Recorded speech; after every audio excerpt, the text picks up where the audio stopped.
بسم اللہ الرحمن الرحیم، السلام علیکم ورحمۃ اللہ وبرکاتہ۔ ہم تب خدا سے رجوع کرتے ہیں جب دنیا ہمیں رد کر چکی ہوتی ہے۔ تمام دروازے دھتکارے جانے کے بعد ہم اس دروازے پہ دستک دیتے ہیں، اور کتنی عجیب بات ہے نا، وہ تب بھی ہماری اس دستک کو سن لیتا ہے۔ وہ رحیم ہے، وہ خالق ہے، مالک ہے۔ اگر ہم سے غلطی ہو جائے تو ابلیس کی طرح دلیر نہیں ہونا چاہیے، بلکہ معافی مانگ لینی چاہیے، کیونکہ ہم ابن آدم ہیں، ابن ابلیس نہیں ہے۔ کتنی پیاری بات ہے نا۔ باقی پھر بھی ہم ہر وقت اسی گہما گہمی میں ہوتے ہیں، اور غلطی کر کے بھی ہم غلطی سے سیکھتے نہیں ہیں۔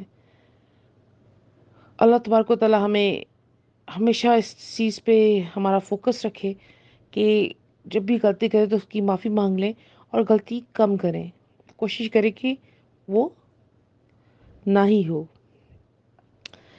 کیونکہ محبت کی رکاوٹ کو جو ہوتی ہے نا، وہ پہچانتی نہیں ہے، وہ نہ اس کو جانتی ہے۔ یہ رکاوٹ جو ہے نا، وہ پھلانگتی ہے باڑ کو، جیسے ہم پھلانگتے ہیں نا اپنی منزل تک پہنچنے کے لیے، دیواروں کے اندر گھس جاتے ہیں، یا پھر کسی بھی محبت کی امید کو پورا لاتے ہیں۔ اسی طرح اللہ تبارک و تعالیٰ سے جو محبت ہے نا، اگر وہ جنون بن جائے گی نا، تو ہر مشکل آسان ہو جائے گی، اور اللہ تبارک و تعالیٰ ہماری اس ہر ادا کو پسند کرنا شروع ہو جائے گا۔ اور میں آپ کو بارہا دفعہ یہ کہتی ہوں، اللہ کی عافیت مانگا کریں، اللہ ہمیں اپنی عافیت عطا فرمائے، آمین اللہم آمین۔ ربنا آتنا فی الدنیا حسنۃ وفی الآخرۃ حسنۃ وقنا عذاب النار۔